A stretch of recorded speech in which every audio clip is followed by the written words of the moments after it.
So if you look at the main application class, it has two methods. One is number. How many methods this class has? Screen share করা আছে যাদের এখানে দেখতে অসুবিধা তারা Google মিটের স্ক্রিনে দেখতে পারেন। How many methods are there? বলেন বলেন main application এই যে main application class, how many methods are there? আমি কি জানি বলেন, সেটা তো আপনাকে জিজ্ঞেস করেছি আমি, আপনি উল্টো আমাকে জিজ্ঞেস করছেন। You tell me, what is the name?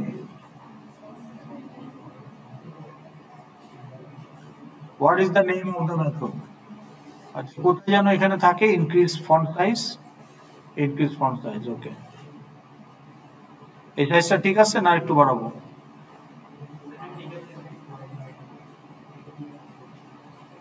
Okay. How many methods are there? নাম বলেন। Main and start, two methods are there. This is the main method, this is the start method. Okay? Okay. Hello, gossiping bando koren. Now, do you know what is thread? What is process? Idea আছে আপনাদের? So process, thread, these are the concepts of operating system. But I am not going to elaborate in-depth definition or what it actually works, how it actually works. Those are the discussion beyond the scope of this course. But we need to understand the very basic what it is. Okay. So process is runtime instance of your application. Okay. It is the runtime instance of your application or service, background service.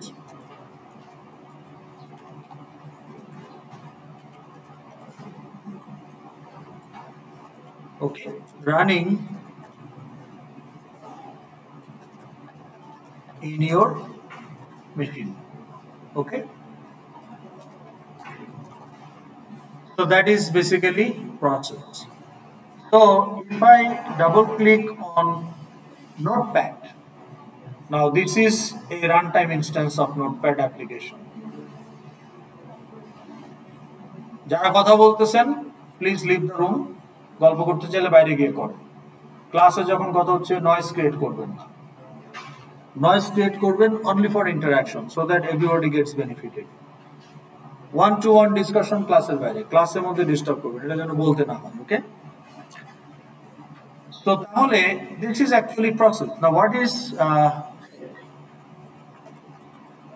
এই নামটা শুনেছেন কখনো? Thread, multi threaded application, multi threaded program শোনেন নাই? তো thread হচ্ছে it is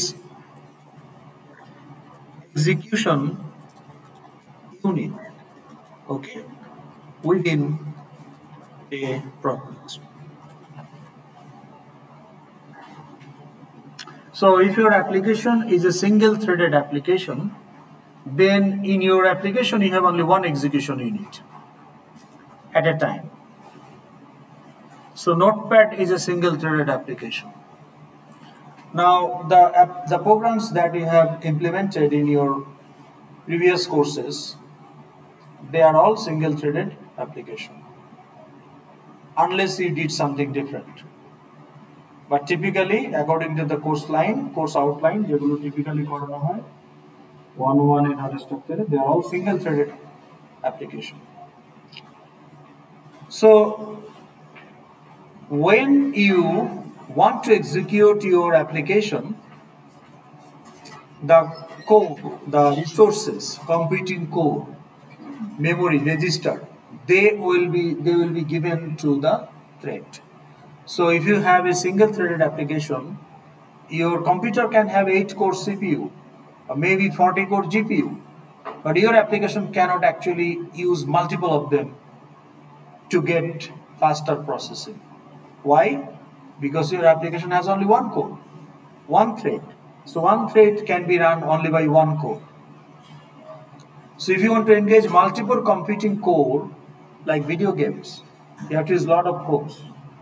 তাহলে আপনার lot of threads লাগবে। তা আপনি যদি 10টা কোর GPU কোর ইউজ করতে চান for your video games, then there should be 10 threads within the process of your application. তাহলে application যখন আমরা launch করি, a process is created, that's the runtime instance of my application, and if my application is multi-threaded, it can take advantage of the multiple cores available, then it will have multiple cores, multiple threads. এখন ধরেন আমরা যখন একটা fxml এ button click করি, when I click on this button, something happens that's part of the controller class. So একটা event handler method gets executed. তাহলে এই বাটনের জন্য আমরা গত ক্লাসে পড়িনি complex number add button. So there is a button handler method in the controller class. That method will be executed, and if I click there, that method will be executed, and I can actually move this window. I can minimize, maximize, close, etc. I can do that because the task is very fast, very limited task in the handler method. But there are situations when actually perform heavy computational tasks. System of linear equations, you have heard all of you, I'm sure. You solved them, right? কোন কোর্সে করা হয় এটা? কোন কোর্সে করা হয়? System of linear equations. Linear algebra. So did you solve? With how many unknowns? মানে আপনারা কোর্সে কতগুলো করেছেন? 3 unknowns hole, there will be 3 equations. Each equation will have 3 unknowns, x, y, z. If there are 4 unknowns, 4 equations, each with 4 variables, w, x, y, z. So how much time it will take for you to solve a system of linear equations having 3 unknowns? কতক্ষণ লাগবে আপনার এটা solve করতে on paper? 5 to 8 minutes. If there are 4 unknowns, how much? Can you just give me a number? 4টা unknown কিন্তু 4 equations. So to make it lower diagonal, it will take more time. Now depends on the method. Gauss-Seidel, Gauss elimination, right? LU decomposition. There are many methods. If there are 100 unknowns, how much time it will take for you? Too long. Probably you cannot. If there are 1000, impossible. If there are 1 million unknowns, can there be a system of linear equation with 1 million unknowns in real world applications? Yes, it is. Weather forecasting. So many unknowns. Natural resource exploration. আপনি একটা সিতে সমুদ্রে rig বসাবেন তেল ওঠানোর জন্য, কোথায় বসাবেন? 500 স্কয়ার কিলোমিটার। কোথায় বসাবেন? যেখানে মোস্ট প্রবাবল সেখানেই বসাবেন। How do you know the most probable? Solving the equations. কিন্তু আপনি ওই ভেরিয়েবলস গুলোর নোন ভ্যালু পেলে তখন আপনি এস্টিমেশন একটা অ্যাপ্রক্সিমেশন করে যেতে পারবেন। তো আপনি তো আননোন গুলোই জানেন না। সো তাহলে you need actually computation help to solve this kind of large একটা এই যে বুর্জ খলিফা, এইটার তো একটা সিমুলেশন করতে হয়েছে, কম্পিউটার সিমুলেশন, যে এই বিল্ডিংটা আসলেই ফিজিবল কিনা টু কনস্ট্রাক্ট। $1 বিলিয়ন বিল্ডিং, আপনাকে আগে ফিজিবিলিটি টেস্ট করতে হবে। তো রিয়েল বিল্ডিং তো নাই, তো আপনাকে কম্পিউটার সিমুলেশনের মধ্যে দিয়ে নিতে হবে। Wind test, soil test, load test, সব ধরনের সিমুলেশন করতে হবে। সো এই ধরনের সিস্টেম অফ লিনিয়ার ইকুয়েশন যখন ভেরিয়েবল বাড়তে থাকবে, এই টাইম কিন্তু তখন অনেক এক্সপোনেনশিয়ালি বাড়তে থাকবে। It's not linear. So এখন আপনি যদি এখন let's say 1000 by 1000 একটা coefficient matrix হয় for your system, it will take minutes. এই যে বাটনটা ক্লিক করলাম, আমাকে এখন 1 মিনিট বসে থাকতে হবে, because the core is busy computing the handler method, and handler method cannot complete before few minutes, or let's say 20 seconds. And for 20 seconds my UI is non-responsive, my user interface become non-responsive. Why? Because my application is single threaded, so we don't want that. That's why FXML application is multi-threaded. It dedicates a thread for UI engagement, so that আপনি button click করলেন ও পিছনে কাজ করতেছে, কিন্তু আপনার UI still আপনি নড়াচড়া করতে পারবেন, মিনিমাইজ ম্যাক্সিমাইজ করতে পারবেন, অন্য কোথাও ক্লিক করতে পারবেন। তার কারণ UI রেসপন্সের জন্য আলাদা একটা ডেডিকেটেড থ্রেড, আলাদা একটা কম্পিউটিং কোর অ্যাসাইন করা হবে। বোঝা গেল? Your video games is multi-threaded. আপনাকে রেন্ডার করতে হবে, তাই না? কত FPS এ গেম খেলেন আপনারা?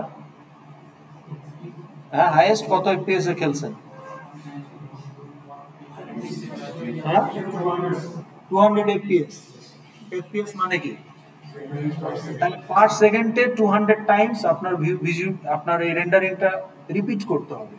Refresh rate 500 hertz refresh rate, 200 FPS।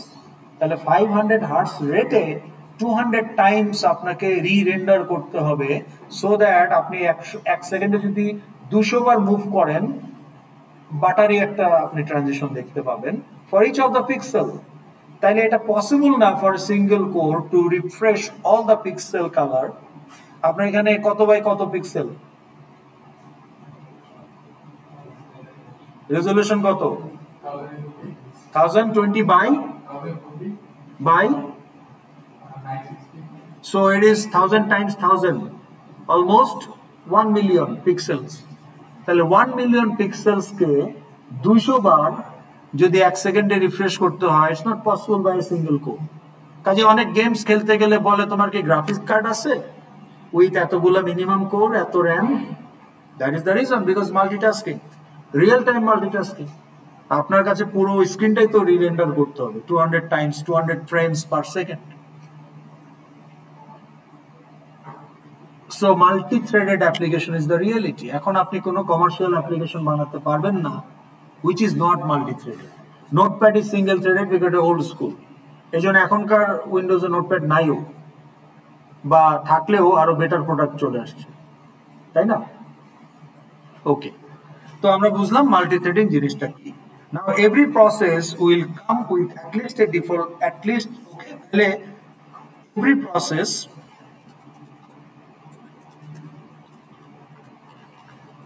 will have at least one thread, যেটাকে বলা হয় thread 0, okay, at least one thread if it is single threaded. If it is multi-threaded, then your process can have multiple threads.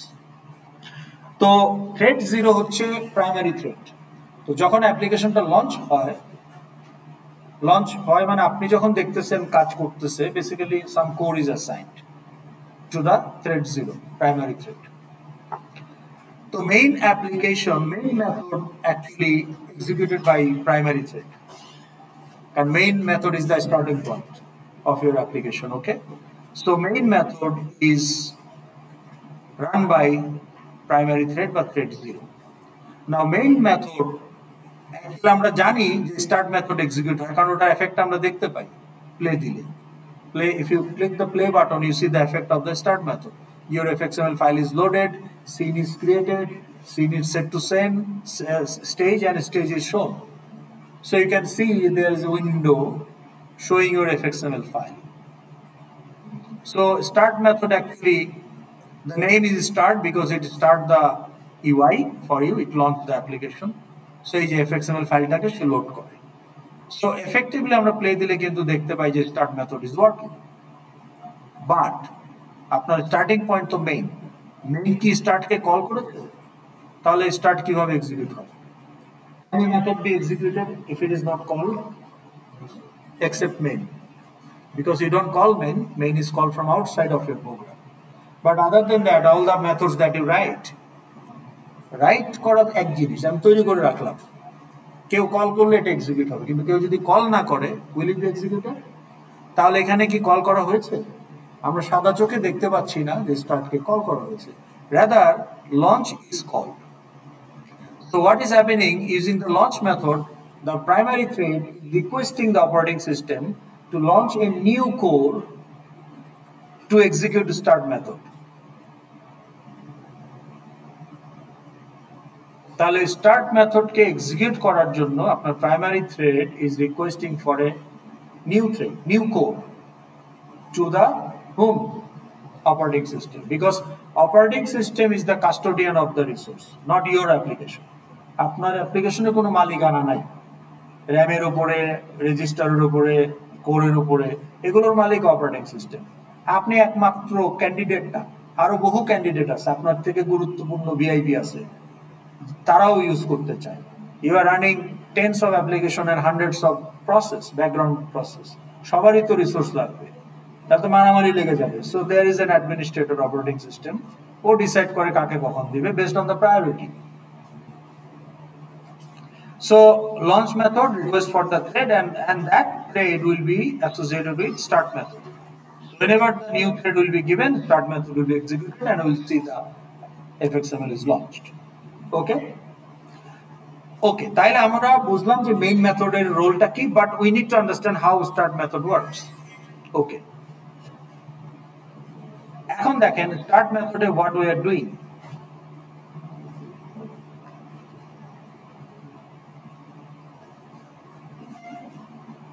How many classes are there in this code? Can you identify the class names? Start is a method, it's not a class. Method হচ্ছে member function of a class. Can you identify the class names in this code? Main application class যেটা আমরা বানাচ্ছি। Other than that,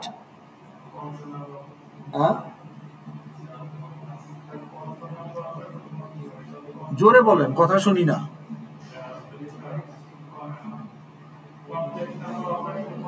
না না, এই কোডে আপনি স্ক্রিনে যে কোডটা দেখতে পাচ্ছেন, দ্যাট ওয়াজ দ্য কোশ্চেন। আমি প্রজেক্টে কয়টা ক্লাস আছে সেটা বলি নাই, স্ক্রিনে যে কোডটা দেখা যাচ্ছে এখানে কয়টা ক্লাস আছে? Can you identify them?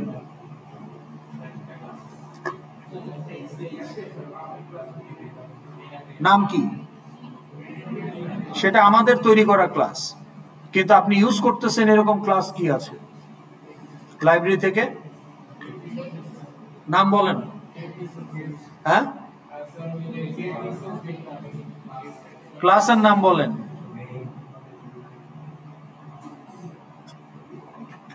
Coding convention কি বলে? How do you recognise by looking at the code that it is a field, it is a method, it is a class? How do you recognize that? জি, আহা, সেটা তো আপনি যদি নিজে ক্লাসটা বানান তাহলে ব্লক থাকবে, কিন্তু আপনি যদি ইউজ করেন তাহলে তো আর কার্লি ব্রেসেস থাকবে না। ডট থাকলে ডটের ডান পাশে থাকে মেম্বার, ডটের বাম পাশে থাকে ক্লায়েন্ট। সেটা ক্লাসও হতে পারে, সেটা অবজেক্টও হতে পারে। Stage is a class, but how do you know? হ্যাঁ, কোথায় ডট? এখানে ডট পাইলেন কই? এখানে কোথায় ডট? বাম পাশে তো এটা ছোট হাতের এস। কোডিং কনভেনশন আপনারা করেন নাই আগের কোর্সগুলোতে? কোডিং কনভেনশন এখানে mandatory. I will not accept XYZ type of variable. আপনি একটা মেথডের নাম দিতে পারবেন না, মেথড 1, মেথড 2, নো, আপনাকে কোডিং কনভেনশন ফলো করতে হবে। So coding convention Sage class name should begins with capital letter. Anything starts with a capital letter as per the standard industry standard coding convention is a class name. And anything starts with a small letter is it can be many different things, but collectively এদেরকে বলা হয় identifier. Okay, so তাহলে আমি যদি লিখি coding convention,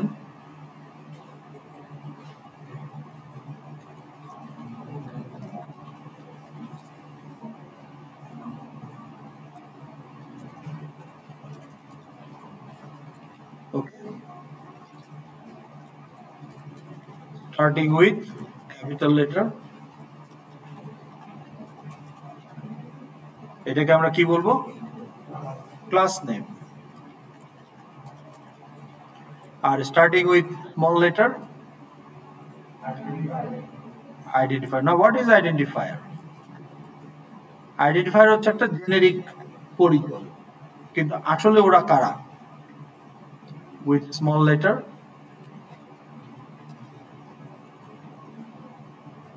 এটা কি হবে? Identifier. Identifier name. Okay, identifier.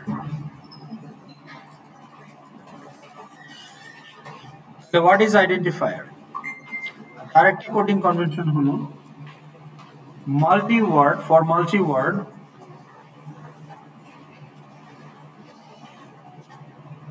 names মাঝখানের ওয়ার্ড গুলো ক্যাপিটাল লেটার হবে, স্টার্ট উইথ ক্যাপিটাল লেটার। ওটাকে কি বলে? হ্যাঁ, কি case? Camel case. Okay, right.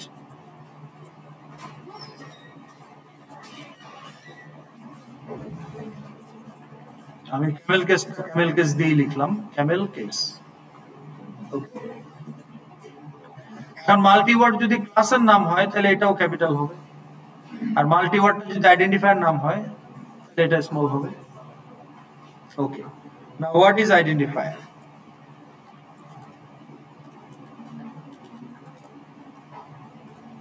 বলেন। which না, definition, which identifies something, identifies something. Now in our case something is memory.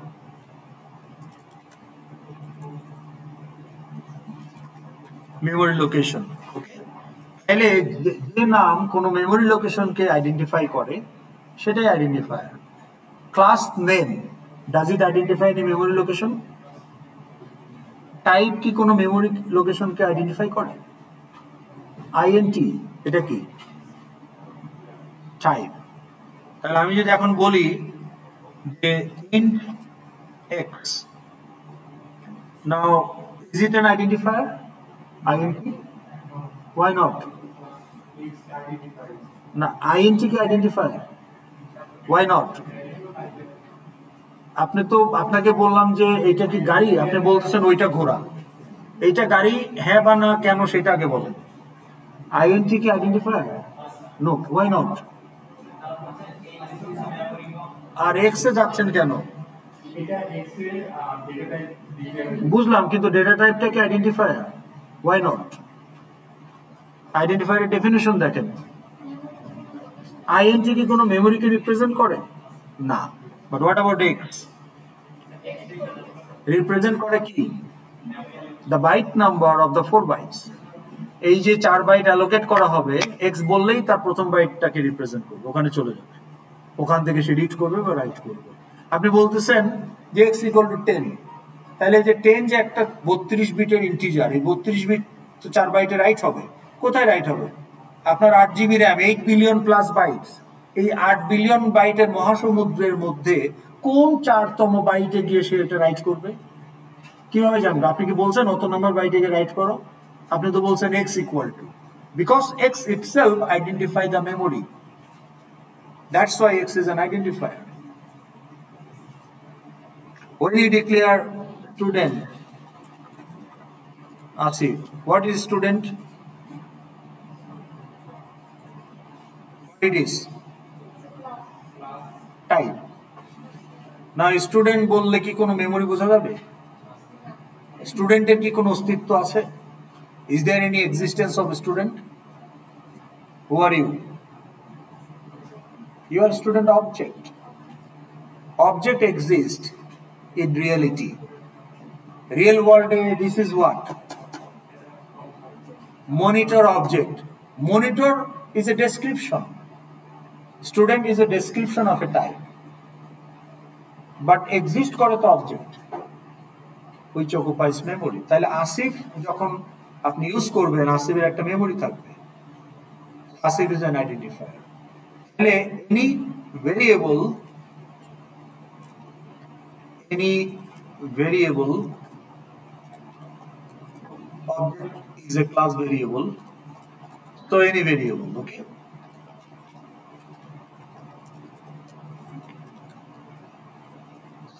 Object মানে ইন্টিজার হোক যাই হোক, যে কোনো ভেরিয়েবল ইজ অ্যান আইডেন্টিফায়ার। ওকে, আপনি যদি এখন বলেন Asif dot show CGPA, what is show CGPA? কাজ হচ্ছে আসিফের সিজিপিএ কে শো করবে বা প্রিন্ট করবে, কিন্তু শো সিজিপিএ টা কি? Method. Is it an identifier? How? ও কি মেমোরি রিপ্রেজেন্ট করে? কোন মেমোরিটাকে? আসিফের অবজেক্টের ভেতরে যে ফিল্ড সেটা, তাহলে ফিল্ড নেমও কিন্তু field is part of the object memory, so field also has memory, তাহলে ফিল্ড ইজ অলসো আইডেন্টিফায়ার। তাহলে class fields are also identifier. তাহলে যে কোনো ভেরিয়েবল ইনক্লুডিং অবজেক্টস, বা আপনি সেপারেটলি লিখতে চান any objects,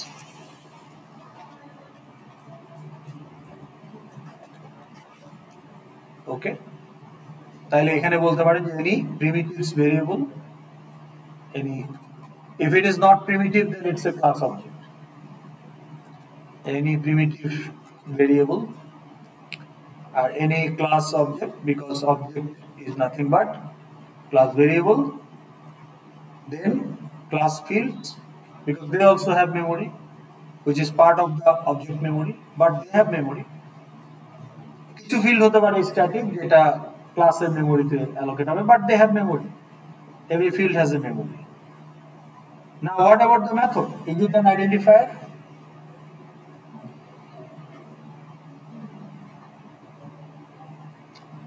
Does your show CGPA represent a memory? Yes or no? Why not? Yes এর পক্ষে কারা? হাত তোলেন একজন। Why? সিজিপিএ এর তো জায়গা আছে, সিজিপিএ তো আইডেন্টিফায়ার, কিন্তু এই যে শো সিজিপিএ মেথড, এইটা আইডেন্টিফায়ার কিনা? কার মেমোরি থাকতে হবে? শো সিজিপিএ এর মেমোরি মানে কি? আসিফের সিজিপিএ তো আসিফের মধ্যে আছে, সিজিপিএ তো ফিল্ড, আমরা তো বললাম এই যে ফিল্ড আর আইডেন্টিফায়ার, কিন্তু এখানে প্রশ্নটা হলো যে মেথড নিজে আইডেন্টিফায়ার কিনা, ফাংশনটা, ফাংশনের নামটা আইডেন্টিফায়ার কিনা, that is the question. Member function.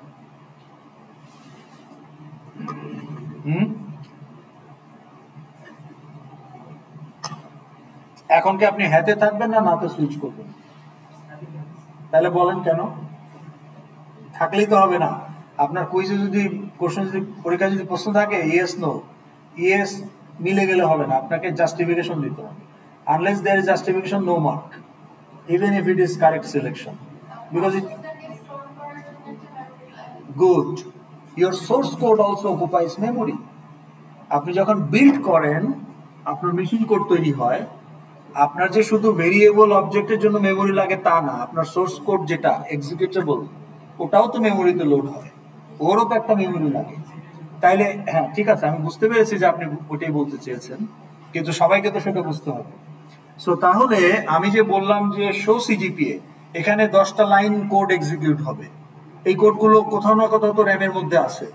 তাহলে মেথডের নাম আমার সোর্স কোড, যে সোর্স কোড না, মেশিন কোড, মানে কম্পাইল করার পরে যে মেশিন কোড যেখানে লোড হয়েছে সেই জায়গাটাতে যাবে, ওখান থেকে সেই ইনস্ট্রাকশনগুলো এক্সিকিউট করবে। তাহলে আমার method name is also identifier. বুঝতে পেরেছেন?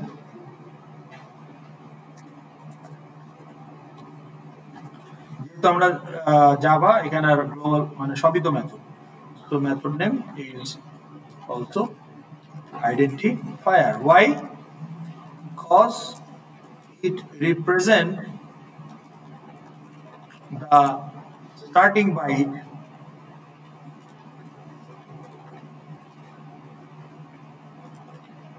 of the machine code of the loaded, okay, of the loaded machine code, okay, starting byte of the method, okay, in the loaded machine code. আপনার machine code যেখানে load হয়েছে তার কোথাও না কোথাও তো এই মেথডের মেশিন কোডটাও আছে, সেই বাইটটাকে সে রিপ্রেজেন্ট করে যাতে ওখান থেকে সে এক্সিকিউট করতে পারে। So that's why your method name is also identifier. তাহলে আপনার কোডিং কনভেনশন ফলো করতে হবে। All the identifier should start with small letter and all the class name will start with capital letter. Primitives also type, but ওগুলো capital letter দিয়ে না, ওগুলো small letter. তাইলে আপনার primitives কি ইউজ করেছেন এই কোর্সে আসার আগে বা ক্লাস তৈরি করার আগে? ডাটা স্ট্রাকচার আপনারা ক্লাস বানিয়েছেন, নোট, ট্রি, গ্রাফ, এই সমস্ত ক্লাস বানিয়েছেন। তার আগে ধরেন 101-এ কি প্রিমিটিভস ইউজ করেছেন ক্লাস বাদে? হ্যাঁ, প্রিমিটিভস কি ইউজ করেছেন বলেন? ইন্ট, হ্যাঁ, শর্ট যদি করে থাকেন, লং, ফ্লোট, ডাবল, তারপরে ছিল এগুলো হচ্ছে ইন্টিজার কি whole number. But whole number আপনার যে আপনার এজ কত বছর, ইন্টিজারের ক্যাপাসিটি কত বলেন? হ্যাঁ, 2/64 না 2/32। ইন্টিজারের জন্য কত বাইট? ইন্টিজার কত বাইট মেমোরিতে নাই? ইন্টিজারের জন্য কত বাইট লাগে একটা ইন্টিজার স্টোর করতে? 4 বাইটস। 4 বাইটস মানে কত বিট? তাহলে 2^32 হচ্ছে কত? 4 বিলিয়ন প্লাস। তাহলে আপনার ইন্টিজারের হাইয়েস্ট ভ্যালু হচ্ছে পজিটিভ 2 বিলিয়ন আর এদিকে হচ্ছে নেগেটিভ 2 বিলিয়ন, তাহলে রেঞ্জ হচ্ছে 4 বিলিয়ন। তা আপনার এইজ কত বছর?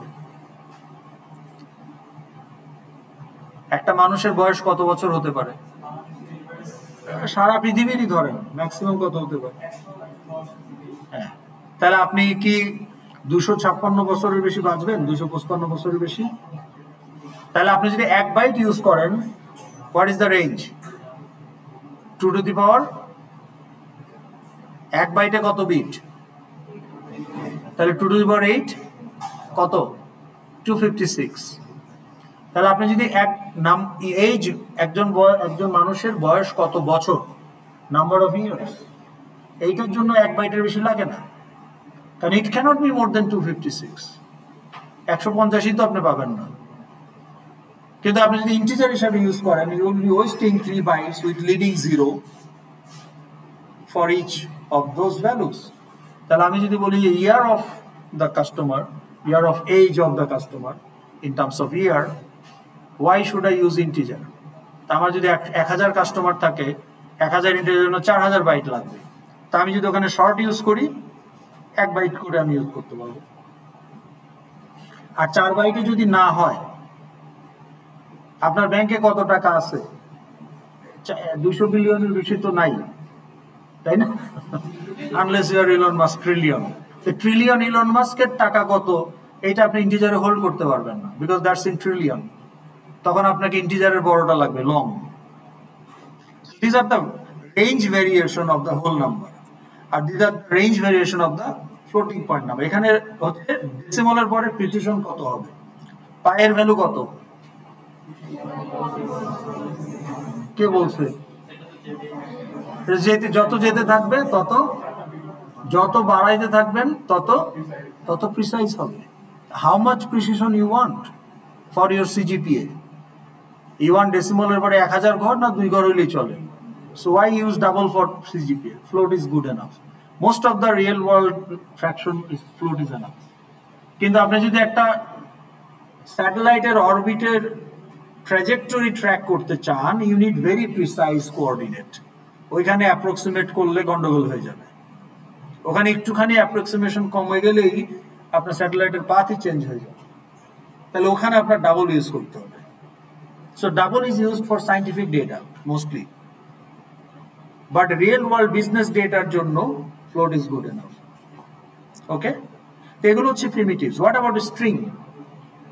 স্ট্রিং তো কেউ বললেন না, স্ট্রিং ইউজ করেন নাই। ক্যারেক্টার আছে primitive, character is for single character.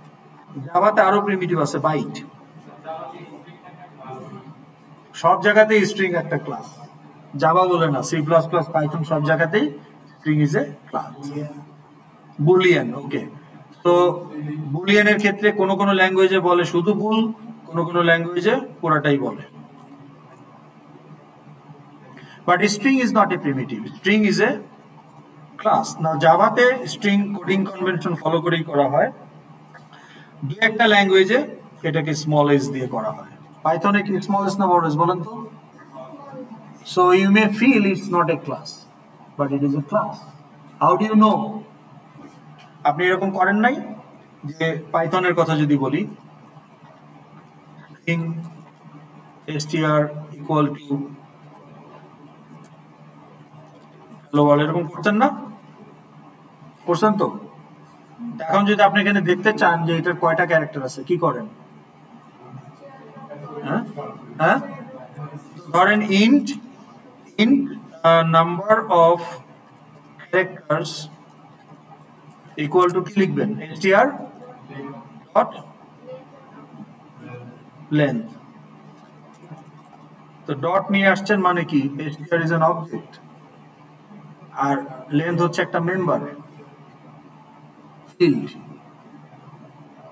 তাহলে স্ট্রিং ক্লাসের একটা ফিল্ড হচ্ছে লেন্থ। আর যদি প্যারেনথেসিস থাকে তাহলে ওটা একটা মেথড যে লেন্থ কাউন্ট করে রিটার্ন করবে। So string is a class. Okay, তো তাহলে আমরা বুঝতে পারলাম কোডিং কনভেনশন কি। ওকে, নাও ইউ টেল মি, আমরা একটু আলোচনা থেকে ডিরেল হয়ে গেছি। Let's come back. Now you tell me how many classes are there in this code? Namely? Maybe application class and direct application class. That's all. Coding convention এতক্ষণ আলাপ করলাম কেন? যাতে আপনারা বলতে পারেন। স্টেজ, স্টেজ যে একটা ক্লাস, কত নম্বর লাইনে বুঝলেন সেটা? 16 নম্বর লাইনে, তাইলে 12 নম্বর লাইনে। So stage is a class. তাহলে এই ছোট হাতের স্টেজ আর বড় হাতের স্টেজের মধ্যে পার্থক্য কি?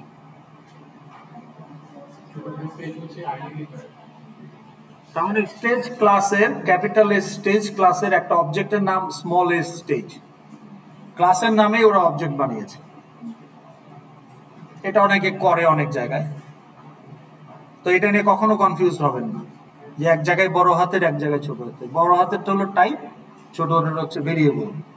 তো টাইপের নামেই ওরা ভেরিয়েবল বানিয়েছে। ওকে, যাতে নাম দেখে আপনি বুঝতে পারেন স্টেজ। ওকে, আর কি আছে? Stage, FXML loader, scene, right? তো তাহলে দিস আর দ্য ক্লাস। এই ক্লাসগুলো লাইব্রেরি থেকে আমরা ডাইরেক্ট ইউজ করছি, but we are creating our main application class. হ্যাঁ, IO exception also is a class, of course. এটাও একটা ক্লাস। তাহলে hello application class, FXML loader, IO exception, XML loader, stage, okay, scene, okay, আর এদিকে কিছু নাই, okay. So these are the class. This many classes, string is also there, string. But এখানে আমাদের তৈরি করা ক্লাস একটাই, সেটা হচ্ছে because we have created the block. বাকিগুলো অলরেডি ব্লক তৈরি করা আছে লাইব্রেরিতে, we are using it. We are using it either to declare the object and using that object to call the methods. Okay, any questions so far?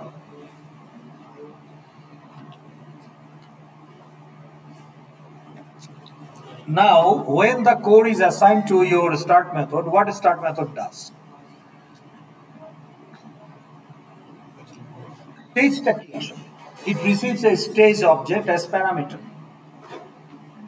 Object মানে কিন্তু আমরা বলেছি না গত ক্লাসে, মেমরি অ্যালোকেট না করলে নাল থাকবে। এখানে রিসিভ করে কিন্তু সে নাল না, একটা full complete allocated object, instantiated object, which is instantiated and assigned value. তো তাহলে আপনার এই স্টেজটা আসলে কি? What do you think? English মিনিংটা কি, মানে এটার ডিকশনারি মিনিং কি? স্টেজ যেখানে আপনি পারফর্ম করেন, wherever on the platform where you perform, that is a stage. অডিটোরিয়ামের একটা স্টেজ আছে না? মুক্ত মঞ্চে গেলে আপনি স্টেজ পাবেন। তা এখন আমাদের জন্য সেই প্ল্যাটফর্মটা কি, কোথায় আমরা আমাদের এফএক্সএমএলটাকে হোল্ড করি? Scene builder is the tool যেটাতে আমরা এফএক্সএমএলটাকে ডিজাইন করি, বাট রান টাইমে where we hold the scene, কোথায়? এই যে আপনি এখানে একটা নোটপ্যাড অ্যাপ্লিকেশন দেখতে পাচ্ছেন, ধরেন এটা যদি একটা এফএক্সএমএল ফাইল হতো, তাহলে এই এফএক্সএমএল এ কি আছে? একটা মেনু বার, কতগুলো মেনুর ভেতরে আবার বেশ কিছু মেনু আইটেম, আর একটা এই পুরোটা হচ্ছে একটা টেক্সট এরিয়া, আর নিচে আরেকটা লেভেল আছে স্ট্যাটাস বার, এই স্ক্রল বার সহ। তাহলে এইটা হচ্ছে আমার এফএক্সএমএল, কিন্তু এফএক্সএমএল কে আমি হোল্ড করতেছি কোথায়? What is the holder container that holds my fxml? What is that? সেটা হচ্ছে আমার এই window, that is my window. তাহলে এই যে দেখেন আমার উইন্ডো যদি ততটুকুই আমার হোল্ডিং প্লেস। এইটা হচ্ছে আমার উইন্ডো এতটুকু, আমি এতটুকুর মধ্যে fxml যা দেখাইতে পারি দেখাবো। আমার উইন্ডো যদি বড় হয়ে যায়, তো stage is a type of window.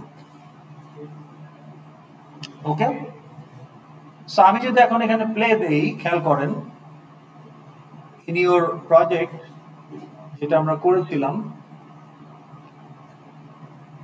So what is the application class? আমরা যদি প্লে বাটনটা ক্লিক করি, এখানে আমরা একটা কি দেখতে পাবো?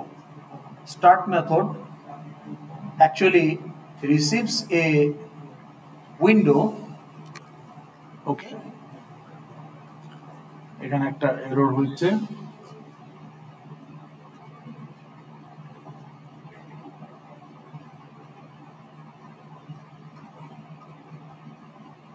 এটা আমার দরকার নাই আপাতত।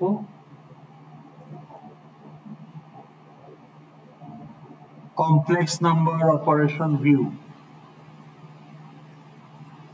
is published to be declared in file name complex number operation view.java. Okay, কোথায় আছে এটা? Public class. ও, এটা ফাইলের নামের সাথে ক্লাসের নাম মিলতেছে না, এই কারণে এটা মিলতে হবে। ওকে, ফাইলের নাম কি? মাথায় রাখবেন, জাভাতে ক্লাস নেম একটা ক্লাস একটা জাভা ফাইলে রাখবেন source code. So class name should match with the file name. Why? That I have to discuss for 5 minutes, তো সেটা আমি এখন করছি না। তো দ্যাট ইজ দ্য মিসম্যাচ। তাহলে আমাদের কি করতে হবে? এটাকে সলভ করতে হলে হয় ক্লাসের নাম চেঞ্জ করতে হবে অথবা ফাইলের নাম চেঞ্জ করতে হবে। তাইলে আমার ফাইলের নাম কি? কন্ট্রোলার। তাহলে এটাকে করে দিব কন্ট্রোলার, কারণ কন্ট্রোলার ক্লাসের নামের শেষে ভিউ না থেকে কন্ট্রোলার থাকা উচিত। Discuss that last class, right? So controller. Now it is one. ঠিক আছে? Any question? সো নাও এখন যদি আমি এটাকে রান করি, where is that application class? ওকে, এখন এইখানে আমি কোন এফএক্সএমএলটা লোড করছি খেয়াল করেন। আমি কোডটা একটু কপি করে নিয়ে আসি, এটা আপনাদের কপি করা আছে উপরে, হ্যাঁ এটা শুরুর দিকে অন্য সেকশনে করা হয়েছে, এখানে অলরেডি আছে, আমি জাস্ট ওই জায়গাটাতে চলে যাচ্ছি। ওকে, তাহলে টাইপ করে সময় নষ্ট করতে হবে না। এই যে main application class, so this is the code. Okay, complex number operation. তাহলে এখানে দেখেন আপনার যে লোড এফএক্স মাই এফএক্সএমএল লোডার, এটা কি? এটা একটা object of which class? The fxml loader class is responsible to load your fxml. Okay, so to load the fxml, it will allocate memory for the object my fxml loader, and this is the parameter of the constructor. Constructor we discussed last class. হ্যাঁ, তাহলে যে new এফএক্সএমএল loader এটা constructor, তাহলে constructor আমরা input হিসেবে কি দিচ্ছি? Parameter, selected পার্টটা হচ্ছে input. Now what it produce at the end? At the and it will produce, এখন শুধু এইটুকু জেনে রাখেন, ডট ডট ডট ওগুলো ভুলে যান, because we need to discuss them to understand, but so far এই যে selected part, that is the parameter. তাইলে এফএক্সএমএল লোডারকে যখন আমি অবজেক্ট তৈরি করতেছি, ওর একটা ফিল্ডে আমি প্যারামিটারটা রেখে দিচ্ছি। আপনার কমপ্লেক্স নাম্বারের কনস্ট্রাক্টর আপনি কি দিয়েছিলেন? Parameter. So the constructor name is the what? এটা হাইড করে কোথায়? স্প্লিট। ওকে, তো আপনার এই কনস্ট্রাক্টরের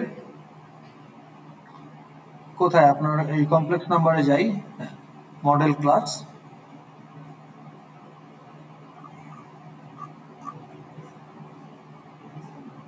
এই যে আপনার এই কমপ্লেক্স নাম্বারে this is your constructor. So whatever you receive in constructor, what is the job of this parameter or input? ধরেন আপনার একটা মেথড আছে do something, একটা ইনপুট পাইলেন, ওই ইনপুট নিয়ে আপনি কি করবেন? এটা আপনাকে ঠিক করতে হবে এই মেথডটা কি করে এবং সেখানে এই ইনপুটের ইউজটা কোথায়। কিন্তু কনস্ট্রাক্টরে কিন্তু আপনার ডিসাইড করার কিছু নাই। কনস্ট্রাক্টরের parameter is the initial value of the fields. So তাহলে we are sending two integers, so they are the initial value of the fields, real and imaginary. আপনি যদি একটা দেন তাহলে যেটার জন্য নিতে চান সেটা দিচ্ছেন, বাকিটা আপনি জিরো করে দিলেন বা what ever the default value. আপনি যদি কিছুই না দেন তাহলেও ফিল্ডের একটা ইনিশিয়াল ভ্যালু দিতে হবে, default value. So constructor's job is to construct the object. That means when the memory is allocated, allocate the memory and set the initial value of the fields. Now that initial value can be a default value if no parameter. On the other hand, the initial value can be the parameter value which is supplied. এই ক্ষেত্রে অর্ধেক supply করা হয়েছে, অর্ধেক default value, এই ক্ষেত্রে দুটোই supply করা হয়েছে। তো তাহলে আপনি যখন কনস্ট্রাক্টরে whenever you send some parameter input হিসাবে, এটা বুঝতে হবে যে it will be stored as initial value of some field. ওকে, আমাদের এই fxml কন্ট্রোলার ক্লাসের একটা ফিল্ডের নাম হচ্ছে লোকেশন। তাহলে এইটা আসলে লোকেশন নামের একটা ফিল্ডে গিয়ে স্টোর হবে। Now what it is? It is the URL of your fxml file. Now we have supplied only the file name. URL means unique resource locator, right? That means the entire path of your file. তাহলে এটা D drive, C drive, E drive, / ওকে, plus আরো কিছু information, এই সব কিছু মিলেই আপনার URL। তাহলে fxml লোডারকে জানতে হবে fxmlটা কোথায় আছে, হোয়াট ইজ দ্য URL, তো সেটা আপনি কনস্ট্রাক্টরে দিয়ে দিচ্ছেন। আর ইউআরএলটা তৈরি করে দেয় এই গেট রিসোর্স মেথড। তাহলে গেট রিসোর্স মেথডকে আপনি যদি ফাইলের নাম দিয়ে দেন, ও একটা ইউআরএল রিটার্ন করে, ওভারঅল এখান থেকে সেই ইউআরএলটা এফএক্সএমএল লোডারের কনস্ট্রাক্টরে চলে যায়। নাও ইউর মাই এফএক্সএমএল লোডার জানে যে আমার লোকেশন নামের ফিল্ডে ইউআরএলটা আছে। এখন আপনার কাজ হলো লোড মেথডকে কল করা। Load method returns the parent of your fxml file. Now what is parent? Now if we go to the age eta chilo, how many nodes are there in this fxml? 3. কি করে বুঝলেন? একটা button anchor কোথায় পাইলেন? DBox. এক একটা থাকতে পারে। তাহলে এটা জানলেন কোত্থেকে? যে হায়ারার্কিতে দেখা যাচ্ছে। তাহলে এই যে এটা একটা নোডের hierarchy, who is the root node বা প্যারেন্ট নোড হিয়ার? তাহলে load method will return the vbox, বা আপনার ক্ষেত্রে যদি অ্যাঙ্কর পেন থাকে তাহলে অ্যাঙ্কর, অর্থাৎ আপনার এফএক্সএমএল এর যে নোড হায়ারার্কি তার যে parent node, load method will return that. তাহলে সেই প্যারেন্টটা আসলে সিনের কনস্ট্রাক্টরে ঢুকে যাবে। তো ইউর সিন ক্লাসের কনস্ট্রাক্ট, আপনি এখন একটা সিন বানাচ্ছেন যে মাই ফার্স্ট সিন, এটা একটা সিনের object equal to new scene. তাহলে ওই সিনের কনস্ট্রাক্টর আপনি আপনার প্যারেন্ট পাঠিয়ে দিচ্ছেন, অর্থাৎ অ্যাঙ্কর পেন বা vbox অফ দ্যাট এফএক্সএমএল। তো তখন এই সিনের কনস্ট্রাক্টর ব্যাকগ্রাউন্ডে সিনের ইনস্ট্যান্স তৈরি করে ফেলে, রেন্ডার করে ফেলে। তো তখন আপনি সিনটাকে সেট করবেন। তাহলে এই যে সিনটা বানিয়েছেন, সিন অবজেক্টে চলে যাবে সেট সিন মেথডে। Set scene method set a scene where to the stage. তাহলে আমার এই যে স্টেজ যেটা আমি রিসিভ করেছি ফ্রম জাভা ভার্চুয়াল মেশিন, কারণ Java virtual machine actually calls the main and the new thread executes the start. তো আমার প্রোগ্রামে কোথাও স্টার্টকে কল করা হয় নাই, আমি শুধু স্টার্টকে তৈরি করেছি। তাহলে স্টার্টকে Java JVM actually supply the readymade window. তাহলে আমাকে একটা স্টেজ ইনস্ট্যান্স মেমোরি সহ দিচ্ছে, ওইটাতে আমি একটা সিন সেট করে দিচ্ছি using the set scene method of the stage class. তাহলে স্টেজ যে উইন্ডোটা আছে সেই উইন্ডোর একটা সেট সিন স্টেজ ক্লাসের সেট সিন মেথড ইউজ করে I am setting a scene. তাহলে সিনটা রেডি থাকতে হবে। তাহলে সিনটা নিউ করার সময় আমাকে বলে দিতে হবে কোন এফএক্সএমএল কে সে রিপ্রেজেন্ট করে। তাহলে সে এফএক্সএমএল এর প্যারেন্টটা আমাকে প্যারামিটার হিসেবে দিয়ে দিতে হবে। So that is how. আর এই টাইটেল সেট করাটা অপশনাল, আপনি টাইটেল সেট করতেও পারেন, না করলে টাইটেল খালি থাকবে। যেমন আমার এই যে নোটপ্যাড বা আমার এই যে এফএক্সএমএল অ্যাপ্লিকেশনটা, এটা হচ্ছে তার স্টেজ, এই যে, হ্যাঁ। আর এখান থেকে আমার এফএক্সএমএল শুরু। এই এফএক্সএমএল এর প্যারেন্টে আমি সিন বানিয়েছি, বানিয়ে এই সিনটাকে আমার এই স্টেজে সেট করে স্টেজটা শো করছি। And this is the title of the stage. এটা থাকাই লাগবে, ম্যান্ডেটরি কিছু না, কিন্তু এখানে কি আছে, আমার ফাইলের নাম উইথ ডট এফএক্সএমএল, ওইটাই সে টাইটেল হিসেবে সেট করেছে। তো টাইটেলটা করতে হবে, ম্যান্ডেটরি না, ইটস অপশনাল। সো হিয়ার আমাদের এখানটাতে আমরা বলছি কি যে হ্যালো। সো তাহলে আপনি যদি এখন এটাকে রান করেন,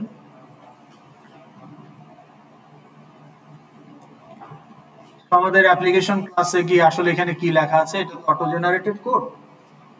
আমি ওখানে বোঝার সুবিধার জন্য ভেরিয়েবলকে স্টেজ না বলে বলেছি ডিফল্ট স্টেজ। আপনি একটা নাম দিতেই পারেন। এখানে ছোট হাতের এফএক্সএমএল লোডার না বলে আমি বলেছি মাই এফএক্সএমএল লোডার। এখানে ছোট হাতের সিন না দিয়ে আমি বলেছি my first scene. Okay, code এনাল আপনার বোঝার সুবিধা। বাট এটা তো আপনাকে তৈরি করতে হবে না, এটা অটোমেটিক অ্যাপ্লিকেশন ক্লাসে জেনারেট হয়ে থাকবে। সো অ্যাপ্লিকেশন ক্লাসের অ্যাকচুয়াল কোডে এরকম থাকে, বাট আপনি চেঞ্জ করতেই পারেন, সমস্যা নাই কোনো। ভ্যালিড নাম হইলে হলো, আপনি এটাকে স্টেজ না বলে বলেন মাই স্টেজ, নো প্রবলেম, কেউ না করবে না, কিন্তু তখন এইগুলোকে মাই স্টেজ করতে হবে।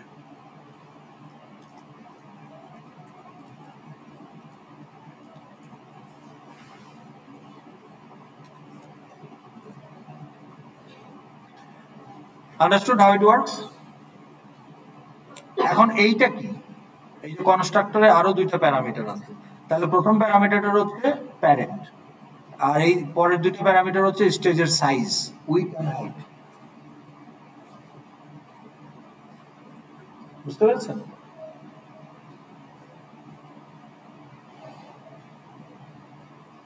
তো তাহলে এখন আমি যদি এটাকে রান করি, আমি কি দেখতে পাবো?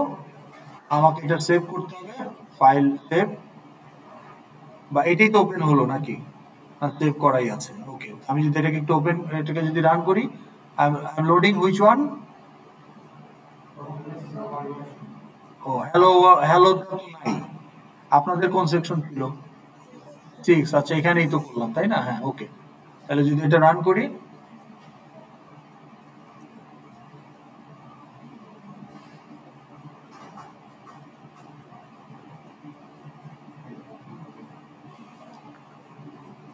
আচ্ছা, আমার এখানে একটা এক্সেপশন হয়ে গেছে, ওকে।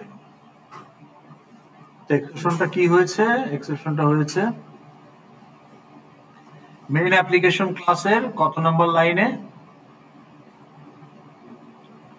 বলতে পারবেন? এখানে লাইন নাম্বার দেওয়া আছে। মেইন অ্যাপ্লিকেশন, এগুলো সব লাইব্রেরি ক্লাস, চেইন রিঅ্যাকশন হিসেবে আসছে। তাহলে মেইন অ্যাপ্লিকেশন ক্লাসের নাম্বার লাইনে। So this is our main application class. তাহলে 14 নম্বর লাইনে, আচ্ছা, fxml loader dot load, ওকে।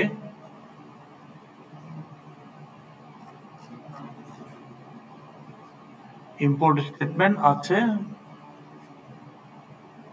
এই যে স্টেজ ইম্পোর্ট হয়েছে। সিন, সিনটা কোথায়?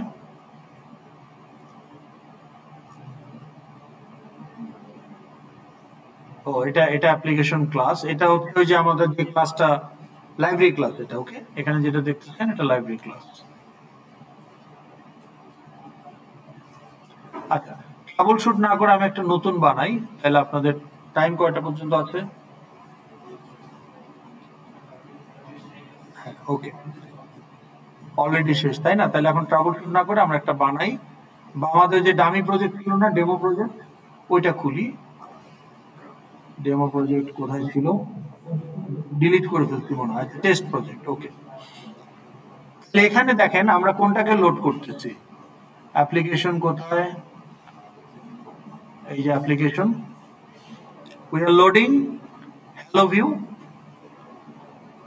And title is hello. সেটাকে যদি আমরা এখন রান করি, রান, কনফিগারেশন সেটিং আমি কোথাও চেঞ্জ করে ফেলছি। কনফিগারেশন ফাইলে, যেটাকে হচ্ছে যে আপনার যে পম ফাইল, এটা হচ্ছে কনফিগারেশন ফাইল, বুঝতে পেরেছেন? এই কনফিগারেশন ফাইলে আমরা যত ডিপেন্ডেন্সি আছে এগুলো সব ডিফাইন করা আছে। So probably I have changed somewhere.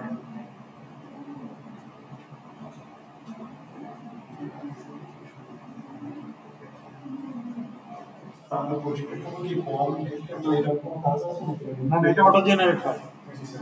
এটা আপনি যদি এক্সটার্নাল ডিপেন্ডেন্সি ইউজ করেন তখন পম ফাইল আপনাকে মডিফাই করতে হবে। এটা লাগবে কারণ ডিপেন্ডেন্সি গুলো এখানে ডিফাইন করা, কিন্তু যেটা বিল্ট ইন ডিপেন্ডেন্সির জন্য আপনার কিছু করতে হবে না। কিন্তু আপনার এক্সটার্নাল লাইব্রেরি যখন আপনি ইউজ করবেন তখন এখানে আপনাকে ডিপেন্ডেন্সি চেঞ্জ করতে হবে, ওকে। সেগুলো যখন লাগবে তখন দেখব। যাই হোক, আপনারা বুঝতে পেরেছেন তো আমাদের যে হ্যালোতে ক্লিক করলে ওয়েলকাম টু এফএক্সএমএল অ্যাপ্লিকেশন আসে না? তো ওইটা হচ্ছে আমার এফএক্সএমএল ফাইল লোড হচ্ছে। কে লোড করতেছে? Start method. স্টার্ট মেথড কি করতেছে? প্রথমে সে লোকেশনের মধ্যে ইউআরএলটা রাখছে। নাও ওই এফএক্সএমএল লোডারের ডট লোড মেথড আমাকে প্যারেন্ট দিচ্ছে, যেটা আমি সিনের কনস্ট্রাক্টরে পাঠিয়ে দিচ্ছি। সিনটাকে আমি স্টেজে সেট করে স্টেজটাকে শো করলেই আমার এফএক্সএমএলটা শো হয়ে যাচ্ছে, okay. So that is how main application class works. তাহলে আমাদের কোথায় আছে এটা? How main application class works, where is that? না এটা না, আমরা 23 দিয়েছি। ওকে, আচ্ছা এখন কয়টা বাজে? আমাদের টাইম কয়টা পর্যন্ত? 5:50। ওকে ঠিক আছে, এখন আসেন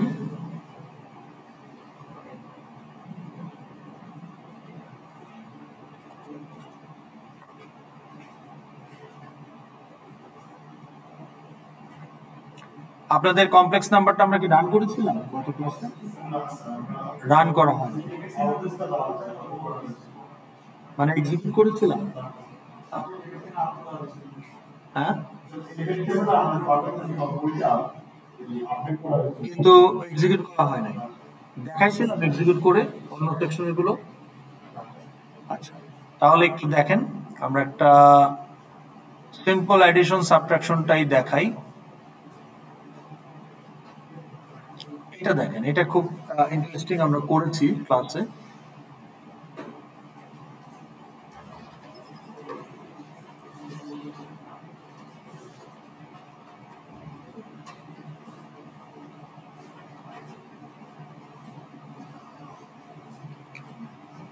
তো এখানে আমরা কি করার চেষ্টা করছি, এটা কি দেখানো হয়েছিল আপনাদের? হ্যাঁ, ওকে, তাহলে আমরা এখন এটা কিভাবে ইমপ্লিমেন্ট করব? তাহলে আমরা যদি আমার সাথে করেন, 20 মিনিট যেহেতু আছে, আমি প্রজেক্টটা ক্লোজ করে আমি নতুন একটা প্রজেক্ট বানাই। File,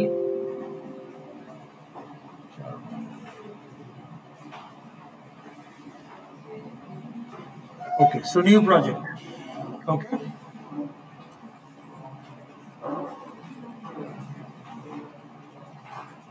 complex number project section 6, ঠিক আছে। Java FX, language Java, build Maven, এগুলো আপনারা জানেন। and I'm using the 21 JDK যেটা আপনাদেরকে বলা হয়েছে। ওকে, নেক্সট। নো, এই যে এখানে আপনি যদি এক্সটার্নাল ডিপেন্ডেন্সি ইউজ করতে চান, অ্যাডিশনাল লাইব্রেরি, তখন আপনাকে পম ফাইল আপডেট করতে হবে। ওকে, কারণ আপনার তখন এক্সটার্নাল ডিপেন্ডেন্সি তৈরি হবে। ওকে, যাই হোক, আমাদের প্রজেক্ট ক্রিয়েটেড। ওকে, সো আমরা যদি এটাকে প্লে করি কি হবে? we'll get the VBox, and in that VBox we'll have a button and label. So if we click the button, hello button, it will say welcome to JavaFX application. Make sense? Okay, তো এটা তো আমাদের লাগবে না, আমরা নতুন আরেকটা fxml তৈরি করব। let's say complex number view. Okay, so we have to go to our source, আমার সাথে সাথে করেন, মেইনের ভেতর টার্গেট রিসোর্সে গেলে আপনার প্রজেক্ট ফোল্ডারে এই যে হ্যালো ভিউটা যেখানে আছে, এই ফোল্ডারে রাইট ক্লিক, নিউ fxml, এই পর্যন্ত আসতে পারছেন সবাই? So click here and give the file name, let's say complex number operation view. So this is the name of my fxml file. Any question? So this is the name of my fxml file. এটা ওকে দিলে আমার fxml তৈরি হয়ে গেল। Now you see the fxml is ready. Now whenever you create an fxml file, go to the fxml code, যেটা automatic open হবে, না হলে ডাবল ক্লিক করলে ওপেন হবে। So this is your fxml code. এখানে আপনি দেখবেন আপনার কন্ট্রোলার ক্লাসের নাম দেওয়া আছে। সো ও টিপিক্যালি কি করে, fxml ফাইলের নামটাকে কন্ট্রোলার ক্লাসের নাম হিসেবে নেয়, but we want to have the keyword control, তাহলে আপনি এই ভিউটাকে কেটে দিয়ে কন্ট্রোলার বসায় দেন।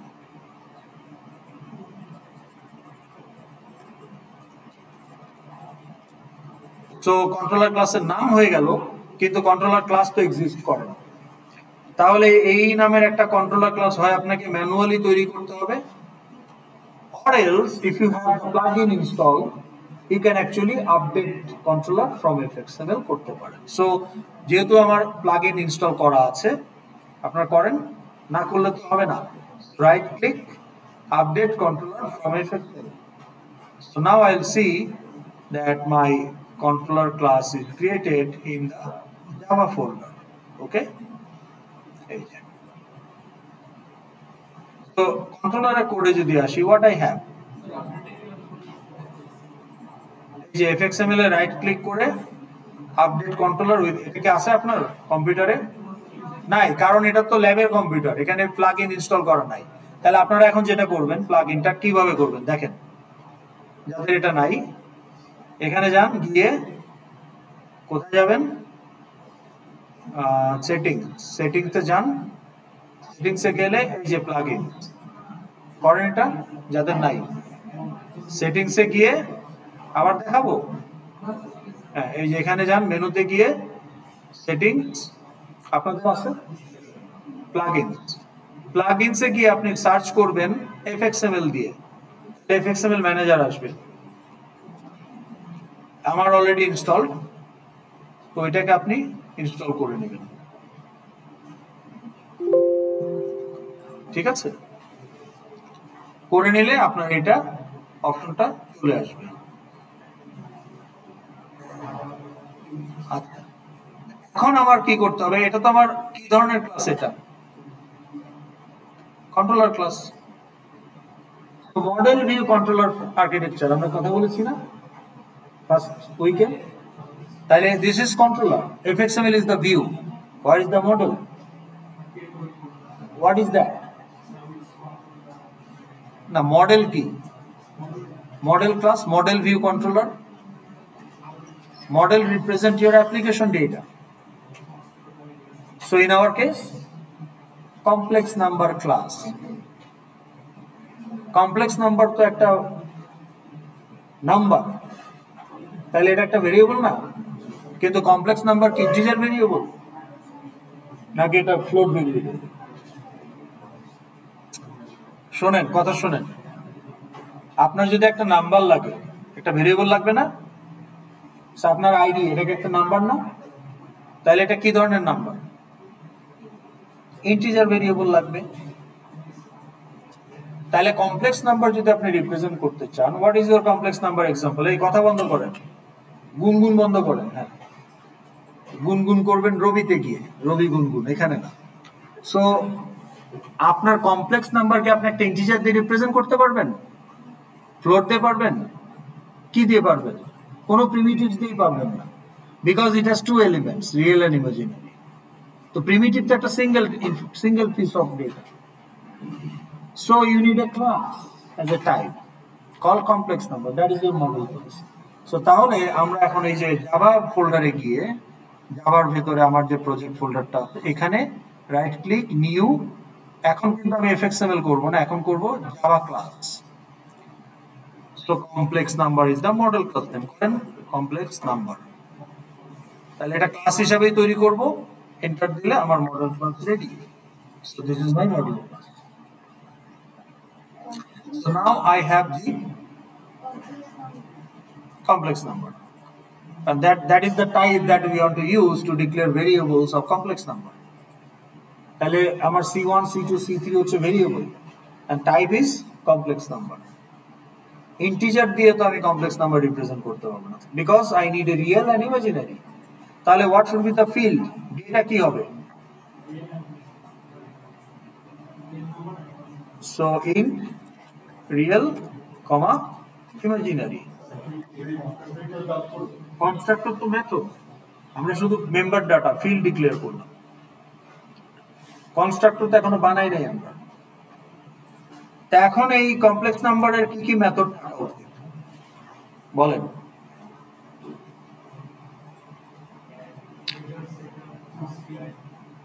এগুলো তো আলোচনা করাই হয়নি আপনাদের সাথে, করা হয়েছে? হ্যাঁ। তাহলে গেটার, সেটার, টু স্ট্রিং, কনস্ট্রাক্টর, এগুলো তো স্ট্যান্ডার্ড মেথড থাকবেই। এর বাইরে complex number can be added, subtracted, তাহলে এগুলো বিল্ড ইন। তাহলে add, subtract also will be the method of complex number. তাহলে গেটার, সেটার আমরা কিভাবে করতে পারি?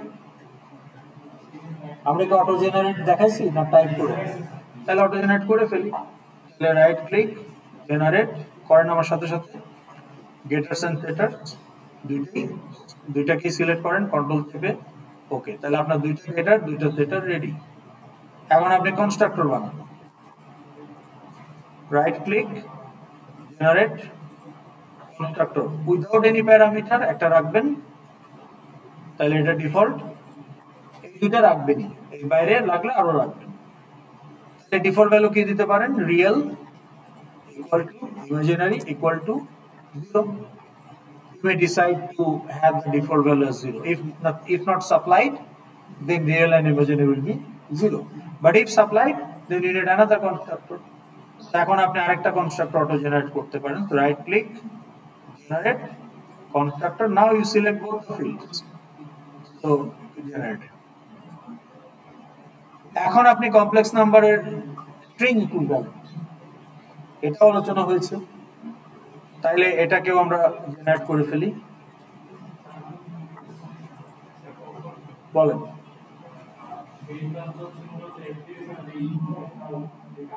কোন ক্লাস? Main application class. এটা হচ্ছে এই মেইন অ্যাপ্লিকেশনটাই তো মেইন ক্লাস। ওর কাজ হচ্ছে অ্যাপ্লিকেশনটা লঞ্চ করা, মেইন মেথড আর স্টার্ট মেথড। কিন্তু এমভিসির কম্পোনেন্ট হচ্ছে মডেল ভিউ কন্ট্রোলার, আপনার ভিউ হচ্ছে এফএক্সএমএল ফাইলস।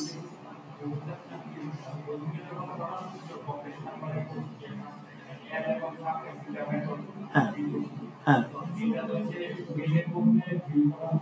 মেইনের মধ্যে মানে কি? মেইন ক্লাস কোনটা? মেইন ক্লাস বলতে তো আপনার এইটা মেইন অ্যাপ্লিকেশন। মেইন ক্লাস তো আপনার এই যে হ্যালো অ্যাপ্লিকেশন, এইটা মেইন ক্লাস। এইখানে আপনি কিছুই করবেন না। আপনার প্রশ্নটা তাহলে আমি বুঝি না, আবার বলেন। দেখেন কিন্তু আপনার প্রশ্নটা তো আমি বুঝতে পারছি না, আবার বলেন। হ্যাঁ বানাইলাম তো, এই যে কমপ্লেক্স নাম্বার নামে একটা ক্লাস বানাইলাম। তা করবেন কেন?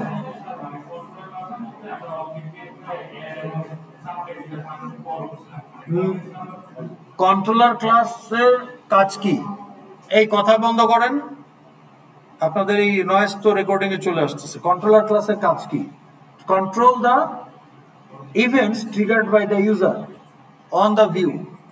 তাহলে আপনি একটা বাটন ক্লিক করছেন, বাটনটা ক্লিক করলে কিছু একটা হতে হবে, সেই হতে হওয়াটাকে ইনিশিয়েট করবে কন্ট্রোলার ক্লাসের ইভেন্ট হ্যান্ডলার মেথড। কিন্তু আপনার গ্রেড ক্যালকুলেট করা এটা আপনার বিল্ট ইন ক্যাপাবিলিটি। এখন আমি কন্ট্রোলার ক্লাসের মেথড বসে বসে আপনার গ্রেড কেন ক্যালকুলেট করব? আমি আপনার মেথডকে ইউজ করব। তাহলে আমার এই on click method from the controller class will call asif.getCGPA, তাহলে আসিফ বা asif.calculate CGPA। তাহলে আসিফ হচ্ছে আমার স্টুডেন্ট ক্লাসের অবজেক্ট, ওটাকে আমি ক্লায়েন্ট বানিয়ে স্টুডেন্ট ক্লাসের ক্যালকুলেট CGPA মেথডকে কল করলাম।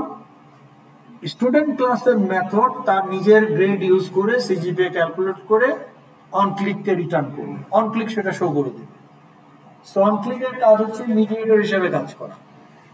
এখন আপনার অবজেক্টের যে বিল্ট ইন ক্যাপাবিলিটি, এটা তো অবজেক্ট তার ক্লাসের মেথড করবে।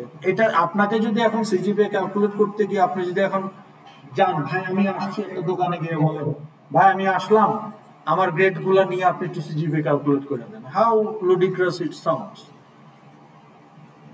So you should be able to calculate your own CGPA.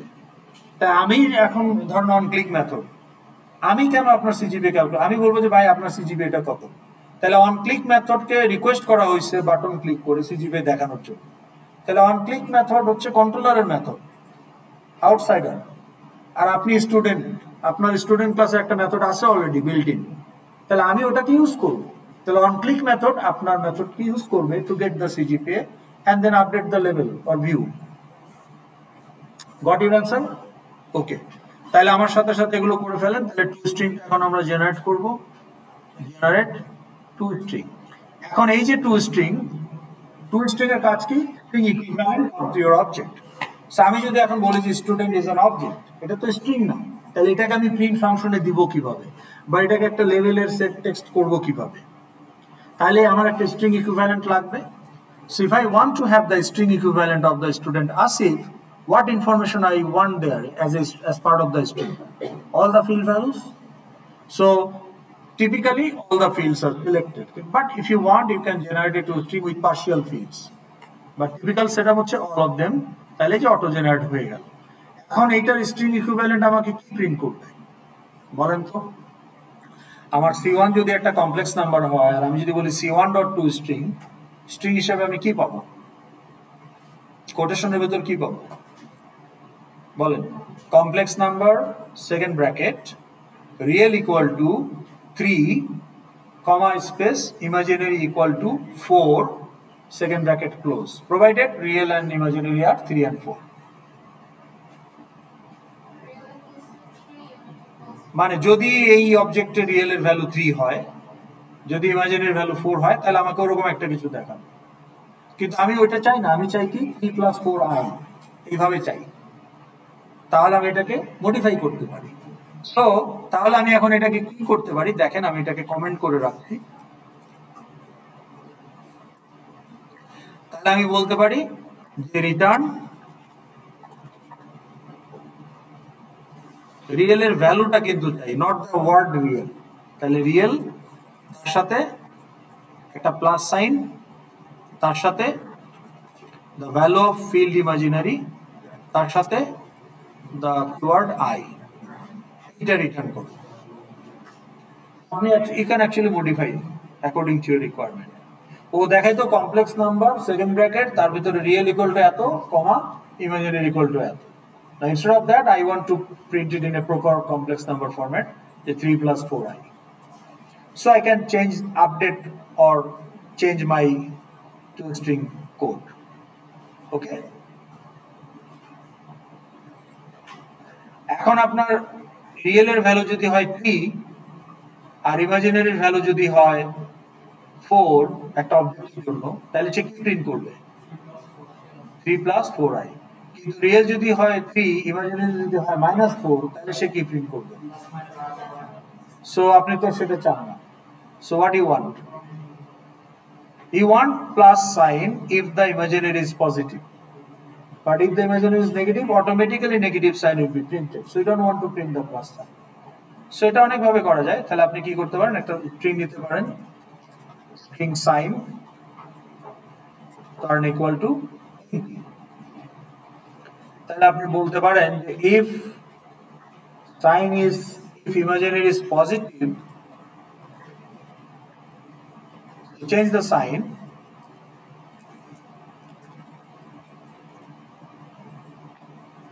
তো ইমাজিনারি যদি নেগেটিভ হয় সাইন উইল বি এমটি, আর ইমাজিনারি যদি পজিটিভ হয় সাইন উইল বি প্লাস। তাহলে এখানে প্লাসের জায়গায় আপনি কি প্রিন্ট করবেন? সাইন।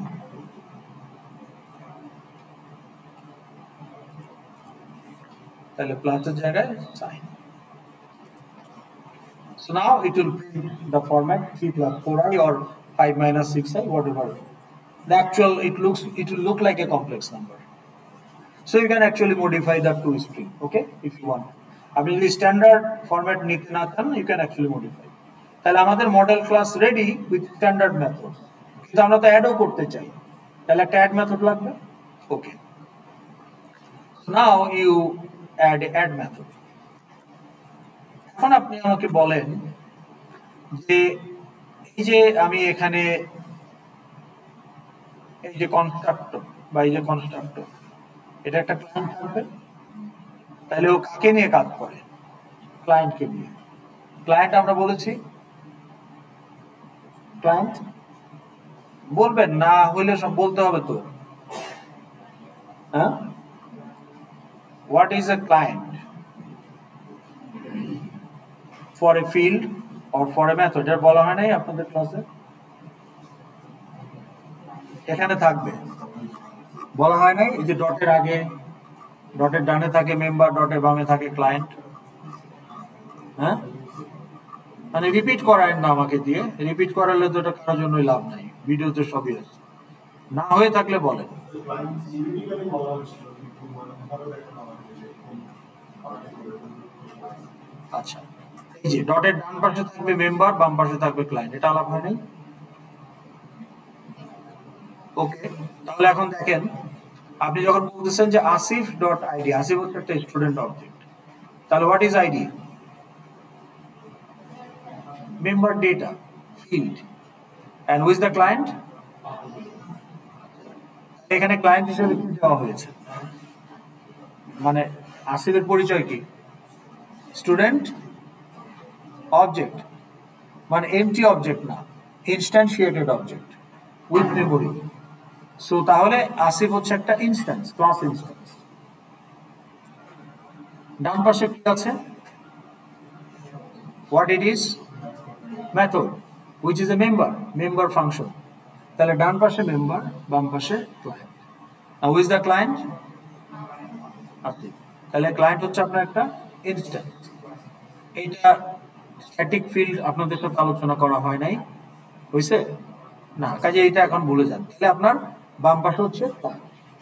তো তাহলে আমি যখন বলছি যে লেটস সে আমার স্টুডেন্ট ক্লাসে যদি আমি যাই, উপরে আছে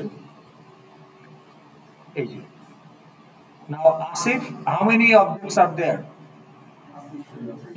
and how many of them are class handle, empty class handle, and how many of them are instantiated? আসিফকে ইনস্ট্যান্সিয়েট করা হয়েছে, এখানে গিয়ে আমরা বলবো যে Asif is a class instance, তার মানে object is fully instantiated, so it is a student class instance. So now we can use it as a client. শুধু নাম থাকলে কি হবে? বেবি কনসিভ করেছে, বেবি ডাজ নট এক্সিস্ট, নাম দেওয়া হয়েছে, তা আপনি বলতে পারবেন যে বাবু ডট ওয়াক, বাবু তো এক্সিস্টই করে না, কিন্তু বেবিটা হয়ে গেলে আপনি বলতে পারবেন বাবু ডট ওয়াক। তাহলে ওয়াক হচ্ছে একটা method, Babu is the client. Okay, so you are requesting Babu to execute its own functionality walk, কিন্তু বাবু তো থাকতে হবে। So unless you allocate memory, we cannot say it's instance. So instance is the client. That is the typical setup. There can be variation, but this is not the time to discuss. তাহলে এই যে show info, এই show ইনফোটা execute হবে না, এখন client ছাড়া আপনি call করতে পারবেন না, invalid.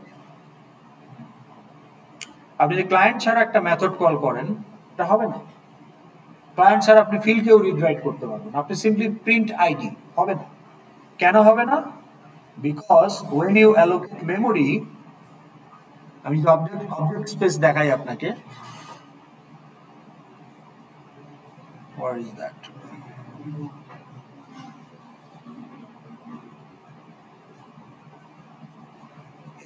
We have declared, we have instantiated complex number C1, C2, C4 ধরে। তাহলে এই যে মেমোরি স্পেস, আপনি যখন বলতেছেন C1 equal to new complex number, এই মেমোরি স্পেসটা allocated for C1. When you are saying C2 equal to new complex number, this memory space is allocated, and the object memory space includes memory space of the field. Now if I have 10 complex number, each of them will have their own memory for real and imaginary, right? তা এখন আমি যদি বলি print real, পাইথনের মতো print যদি শুধু real দেই, সে কি 2 প্রিন্ট করবে না 4 প্রিন্ট করবে না 6 প্রিন্ট করবে, 1 প্রিন্ট করবে না 3 প্রিন্ট করবে না 4 প্রিন্ট করবে? তিনটাই তো রিয়েল। তাহলে আমি শুধু প্রিন্ট রিয়েল বললে হবে? ও খুঁজেই পাবে না। তাহলে আমাকে বলতে হবে যে C1 ডট রিয়েল, তখন সে C1 হচ্ছে ক্লায়েন্ট, তখন সে 1 কে প্রিন্ট করবে। C2 ডট রিয়েল, তখন সে 3 কে প্রিন্ট করবে। C4 ডট রিয়েল, তখন সে 8 কে প্রিন্ট করবে। এখন আমি যদি বলি যে ক্যালকুলেট সিজিপিএ, ও কি দেখাবে আমাকে? কার সিজিপিএ ক্যালকুলেট করবে? আসিফের মধ্যেও তার গ্রেড গুলো আছে, শফিকের মধ্যে তার গ্রেড গুলো আছে, আর লুনার মধ্যে তার গ্রেড গুলো আছে। সো ইফ আই সে নাও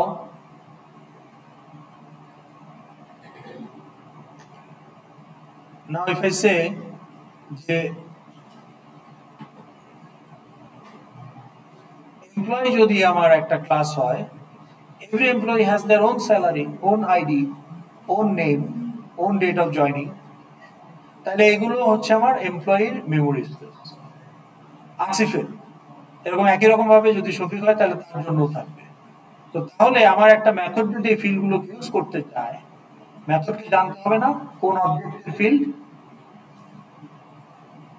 তাহলে শো ইনফো শুড নো যে আমি কার আইডি নেম সিজিপিএ শো করব। That is Y client is needed. তাহলে একই শো ইনফো যখন আসিফ ক্লায়েন্ট তখন আসিফের আইডি নেম সিজিপিএ শো করবে, যখন লুনা ক্লায়েন্ট তখন lunar ID name CGPA show করবে।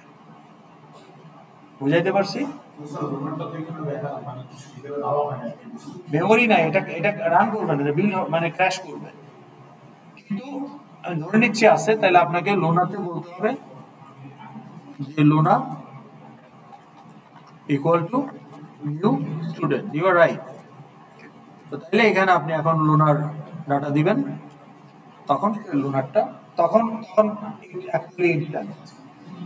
নাও না হলে কি হবে, নিউ না করে যদি ক্লায়েন্ট বানান তখন তো ওই লোনার অফ মেমোরি থেকে খুঁজবে, লোনার তো মেমোরি নাই, তখন কি হবে, নাল পয়েন্টার এক্সেপশন দিয়ে প্রোগ্রাম ক্র্যাশ করবে। So that is why if you want to use an object as a client, either to read write from a field or to call a method, it has to be instantiated. Otherwise এই client তো meaningless. Client কেন supply দিচ্ছেন, যাতে সে memory খুঁজে পায়। তো memory allocate করার নাই, মেমোরি খুঁজে, তখন নাল পয়েন্টার এক্সেপশন হবে। So that is why we need client। ঠিক আছে, ওকে। আমরা যদি এখন এখানে আসি, এখানে আপনার কাছে যদি এখন প্রশ্ন করি, show info works on how many object? Show info কয়টা অবজেক্ট নিয়ে কাজ করে? একটা, which is the client। তাইলে এই কলটার সময় সে কাকে নিয়ে কাজ করবে? আসিফের ডাটা নিয়ে কাজ করবে। একই মেথড যখন আরেকবার কল করেছেন তখন সে কার ডাটা নিয়ে কাজ করবে? তাহলে সে কয়টা অবজেক্টের ডাটা নিয়ে কাজ করে? কি করে? যখন এক্সিকিউট হচ্ছে তখন সে কয়টা অবজেক্ট? ক্লায়েন্ট। জি,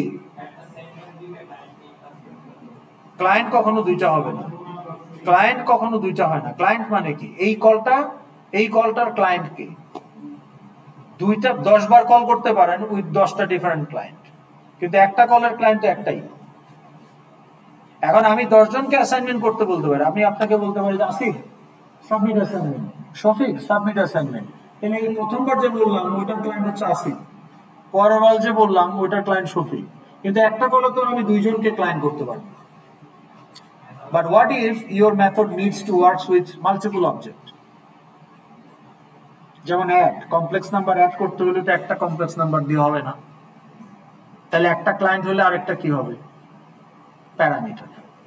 ওকে, সো নাও আপনার এই যে অ্যাড মেথড, আপনি এখন অ্যাড মেথড বানাবেন। ওকে, সো অ্যাড মেথডের একটা ক্লায়েন্ট থাকবে, let's say C1। C1 K add করতে চান কার সাথে? C2, তাহলে C2 হবে প্যারামিটার। নাহলে ক্লায়েন্টের টাইপ কি? Complex number.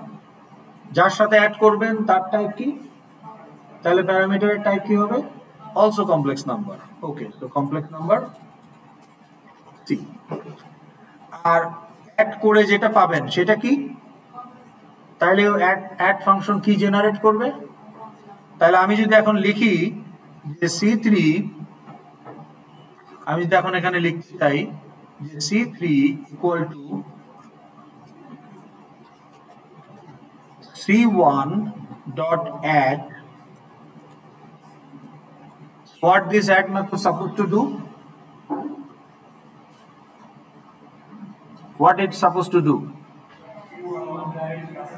C1 এর ওকে কি অ্যাড করছে, কার সাথে কি অ্যাড করছে? হ্যাঁ, মেথডটা তো অ্যাড, মেথডটাই তো অ্যাড, এটাকে তো আমি কল করলাম। Parameter C2 complex number, C1 is also complex number client, তাহলে ক্লায়েন্টের সাথে প্যারামিটার যোগ হবে। যোগ হলে কি পাবেন? না, C3 পাবেন না, C3 তে রাখবেন। কি রাখবেন যেটা পাবেন। তাইলে এই অ্যাড মেথড যেটা রিটার্ন করবে সেটা C3 তে রাখবেন। তাহলে C3 যদি ইন্টিজার হয় তাহলে method should return a integer. C3 যদি ম্যাট্রিক্স হয় method should return a matrix.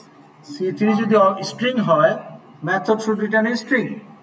তাহলে এখানে C3 হচ্ছে কমপ্লেক্স নাম্বার, তাহলে your method should return a, তাহলে আপনার রিটার্ন টাইপ হবে complex number. Okay, so public return type method name parameter. এখন আপনি আমাকে বলেন কি রিটার্ন করবে। আপনাকে তো দিন শেষে একটা রিটার্ন স্টেটমেন্ট দিতে হবে না, কারণ আপনার রিটার্ন টাইপ আছে। রিটার্ন টাইপ যদি ইন্টিজার হইতো দিন শেষে একটা রিটার্ন ইন্টিজার করতে হতো, return 0, return 10, what ever, return x, একটা কিছু করতে হইতো। তো এখানে আপনি কি রিটার্ন করবেন? Now again come here, should it return the client C1? Why not? না, ওই মেথডটাই কি রিটার্ন করবে সেটাই জিজ্ঞেস করতেছি। C3 রিটার্ন করবে না, C3 তে রাখবেন যেটা রিটার্ন করবে। C3 তো left hand side, right hand সাইডে রিটার্ন ভ্যালুটা আসবে, that will be assigned to left hand side, কারণ method call is on the right hand side. তাহলে রাইট হ্যান্ড সাইডে ও কি রিটার্ন করবে? এই কলটা থেকে আমরা কি ফেরত পাবো দিন শেষে? কমপ্লেক্স নাম্বার, কিন্তু সেটা কি C1 না C2? সেটা কি C1 রিটার্ন করব? Why not? সেটা কি C1 নাকি C2? Why not C1? Why not C1?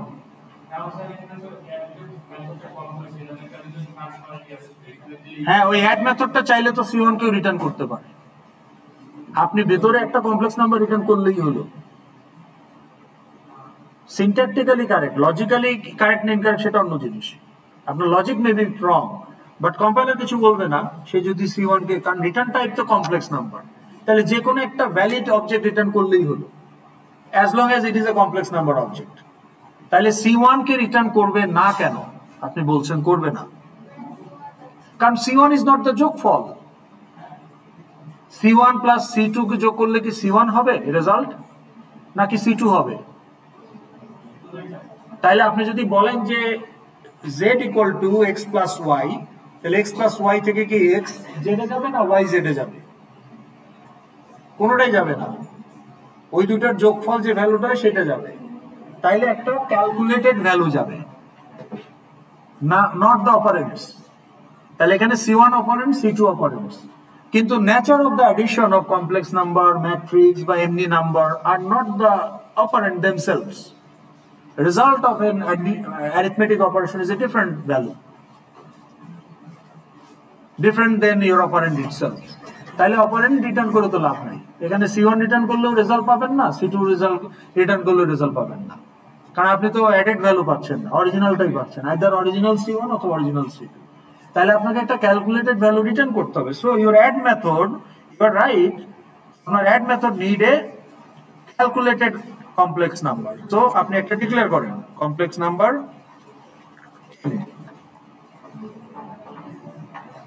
বোঝা যাচ্ছে? তাহলে এইটা হচ্ছে আমার C1 plus C2, neither C1 নর C2, it's a third number. বোঝা যায় না? তাইলে এখন এই টেম্পকে আপনি কিভাবে ক্যালকুলেট করবেন? Temp should be C1 plus C2। তাইলে এখানে আমরা কিভাবে করবো? আমি তো ডিক্লেয়ার করলাম, কিন্তু এখন কি লিখতে হবে? m dot real equal two, বলেন, C1 এর রিয়েল এর সাথে C2 রিয়েল। না, হুই C1 এর রিয়েল? ক্লায়েন্ট। তাইলে দিস ডট রিয়েল, তার সাথে নন ক্লায়েন্ট কে এখানে C2 কার মধ্যে রিসিভ হবে? সির মধ্যে, তাহলে C ডট রিয়েল। তাহলে একইভাবে m dot imaginary equal to client C1, এটাই থাকবে। তার সাথে আপনার যে parameter C2 will be received in C, তাহলে imaginary. Now you calculated the resultant complex number, তাহলে আপনি এখন এটাকে রিটার্ন করে দেন।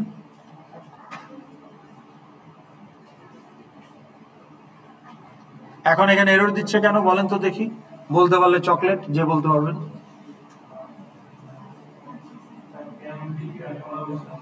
ওই যে 10 তো ডিক্লেয়ার করা হয়েছে, লাইন নাম্বার 47। আরে নাম তো, এটা তো একটা নাম, টেম্পের জায়গায় আমি এক্স দিলেও হইতো। কমপ্লেক্স নাম্বার ক্লাসের অবজেক্ট, আমি কোন ক্লাসের অবজেক্ট, এটা তো 47 নাম্বার লাইনে আমি বলে দিচ্ছি ওটা টাইপ কি, ওটা টাইপ যা দিব সেটাই এটার টাইপ। আমি তো বলেই দিচ্ছি এটা কমপ্লেক্স নাম্বার ক্লাসের object, I am declaring it in line number 47। হ্যাঁ, C3 তে যাবে, আমি তো C3 ইকুয়াল টু লিখছি তাই না, তাহলে C3 ও কমপ্লেক্স নাম্বার। কে বলতে পারলেন না? কারণ হলো, হ্যাঁ হ্যাঁ ক্লাসের নাম কি? আচ্ছা ঠিক আছে, আমি ক্যাপিটালাইজ দিলাম, তারপরেও আপনাকে ঝামেলা করবে, তারপরে ওই যে এরর দেখাচ্ছে কেন? Good, who said you will get a chocolate from me. Okay, টেম্পের তো মেমোরি নাই, রাখবেন কিসে? তাহলে temp equal to new complex number.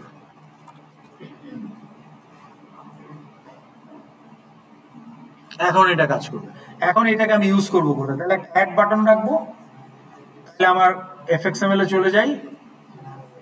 আচ্ছা, কমপ্লেক্স নাম্বারে আর কোনো সমস্যা আছে? হ্যাঁ, কোথায়? ও না, আমার ক্লাসের নাম তো ছোট হাতের এনো, ছোট হাতের এনোই হবে।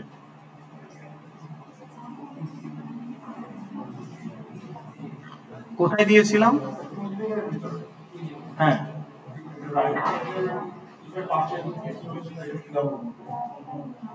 ইমাজিনারি যদি পজিটিভ হয় তাহলে তো আমি প্লাস সাইনটা প্রিন্ট করব, আর ইমাজিনারি যদি নেগেটিভ হয় তাহলে তো আমি প্লাস সাইন প্রিন্ট করব না। তা আমি এই সাইনটাকে এমটি করে রাখছি, মানে প্রিন্ট করলে কিছু দেখাবে না। তো এখন এই সাইনটাকেই আমি কনক্যাটিনেট করব মাঝখানে। এখন যদি নেগেটিভ হয় তাহলে তো কিছু দেখাবে না, তাহলে এটার সাথে মাইনাস সাইনটা আসবে। আর যদি পজিটিভ হয় তাহলে এটা করার আগে আমি এখানে প্লাস বানাই দেব, তাহলে হয় মাইনাস আসবে, এমটি থাকলে এটা থেকেই মাইনাস পাবে। আর যদি পজিটিভ হয় তাহলে তো এটাকে আমি প্লাস করি। ওকে, এখন আসেন আমাদের FXML এ, ওপেন ইন সিন বিল্ডার। আচ্ছা, সিন বিল্ডারের কিছু পাচ্ছে না, আমি সিন বিল্ডার দিয়ে ওপেন করি।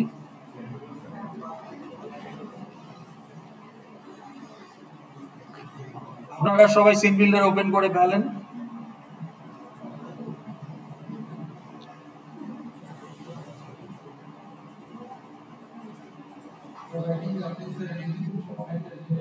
হ্যাঁ হ্যাঁ,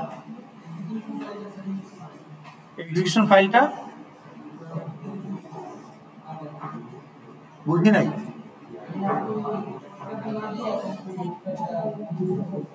ও আচ্ছা আচ্ছা, সময় শেষ না, তাহলে কি করতে পারি নেক্সট ক্লাসে? ঠিক আছে।